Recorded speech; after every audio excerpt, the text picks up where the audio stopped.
Wow, আবার দেখুন ওইটা সামনে হচ্ছে প্রান্তিক স্টেশন। এখান থেকে সোজা এই রাস্তাটা হাঁটার পথে কত সুন্দর সুন্দর বাংলো, দেখুন কত সুন্দর প্রান্তিকের রাস্তা, বোলপুরের প্রান্তিক। এখানে কিছু খাবারের হোটেল কিন্তু নেই, একটা হোটেল আছে সোনার তোরেল হোটেল এবং রেস্তোরাঁ, এটা খুব দামি বোধ হয়, এখানে ঢোকা যাবে না। ফাইনালি চলে এলাম এখানে, দেখি এখানে খুব নাম শুনেছি এই হোটেলটার, আজকে দেখি কি পাওয়া যায়। মহামায়া গোপালচন্দ্র ভট্টাচার্য।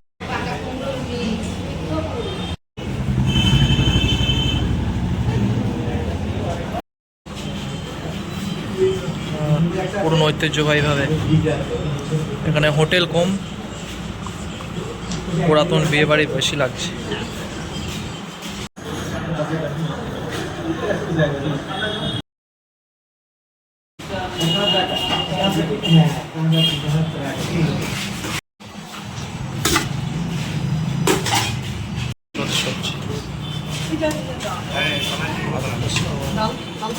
হ্যাঁ দিদি,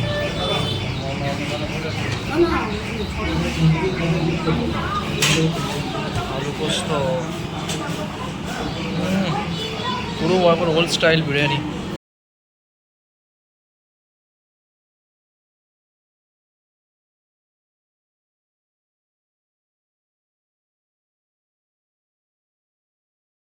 পুরো এসে যদি ভাবেন যে একটু অল্প দামের মধ্যে খেতে পারি, তাই এই হোটেলটা একবার চুজ করে থেকে দেখতে পারেন।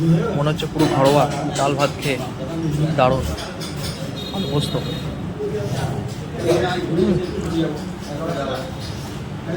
সত্যি, আলু পোস্তটা একদম ঘরোয়া পোস্ত লাগছে। অন্যান্য জায়গায় পোস্তর বদলে তিল শুধু ব্যবহার করে।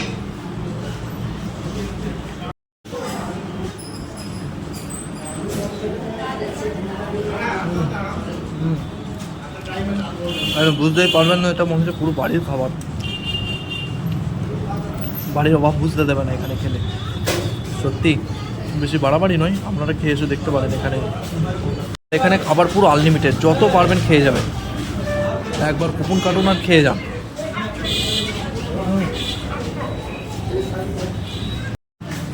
আবার দাম নিয়ে নাও।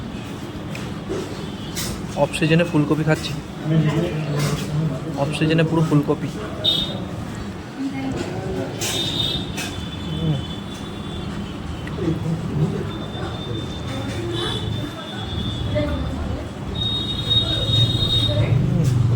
দেখি দারুণ, এবার অতুলনীয়, প্রত্যেকটা স্বাদ একবার ঘরের মতো।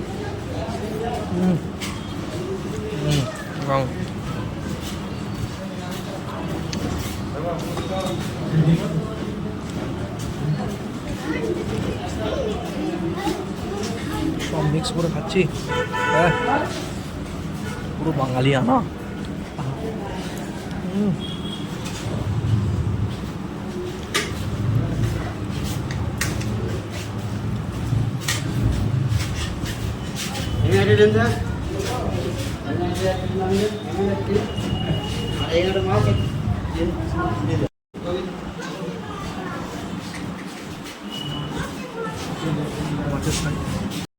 হ্যাঁ ফুলকপি সবজি দেবো, খুব বড় মাথা, একদম ঠিকঠাক।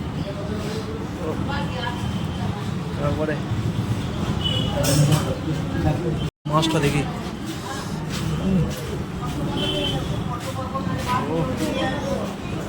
ভাতের সাথে মাখিয়ে দিই।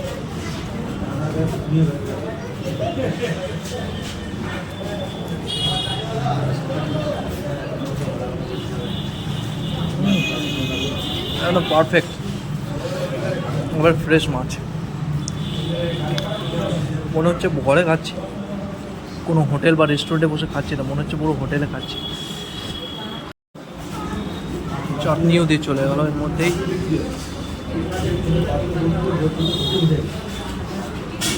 ডিমের কারিটা দেখি, ডিমের কারি তো ডিমটার টেস্ট কি বলবো, কারিটা দেখি কত।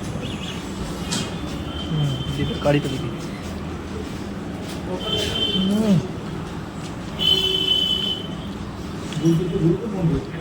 ডিমের কারিটা ঝাল এবং মিষ্টি, আহা মুখ ছেড়ে যাবে, একবার মুখ ছেড়ে যাবে, আহা না না